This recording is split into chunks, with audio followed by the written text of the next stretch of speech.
All right, Ray, 3 minutes on the clock for your point number two, starting now. See, I love that argument from Delvin Cox because that's the way that I would try to approach this battle. The problem is that two things. One is the Evil Dead can only really possess you if it knocks you unconscious first. It knocks you unconscious and then it brings you back possessed. That's generally how it works in the Evil Dead movies.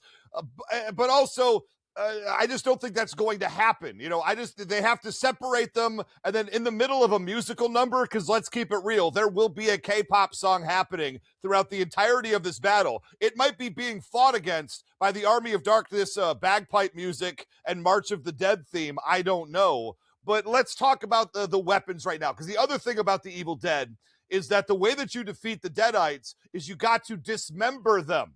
You have to chop them up. What do the K-pop demon hunters do throughout all the movie to every demon they face? Cut them in 2, 3, 4 pieces over and over and over again. And it's not even like they need weapons. Rumi kicked a demon so hard that it just died.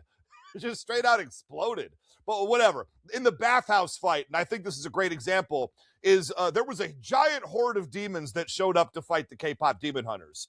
The weapons that the team can use are magical, and they can materialize or dematerialize at will. Rumi has an energy sword, not a lightsaber, but an energy sword. And at one point to end that battle, she got mad. She threw it, spun, and took out all the ones around her teammates, and then slapped it on the ground, creating kind of a detonation that took out everybody else that was still in the room. Mira has a glaive, like a blade on a big old pole arm, and she threw it to impale somebody and then kicked it into their chest to push it through and can swing it around in a circle. In fact, throw it so the other members can do like acrobatics off of it. It's incredible. And Zoe has magical knives. She can move them with telekinesis, swing with them, or throw them. She's been able to throw them through the demons pretty effectively.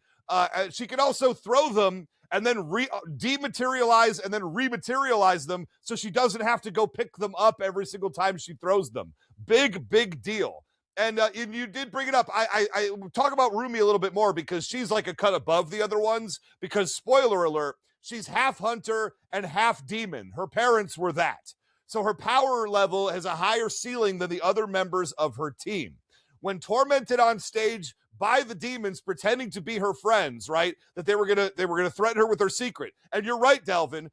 If she still had that secret from her team, the Army of Darkness could use it against them. But she doesn't because they know now. So there are no deep, dark secrets left in that crew. But she screamed when she was tormented with a power that rumbled the earth like an earthquake and shattered the lights in the arena. She's a cut above. And in fact, if she does start to lose composure from the taunting, she will take on a demonic form with claws and other demonic features like glowing eyes. She's not to be trifled with.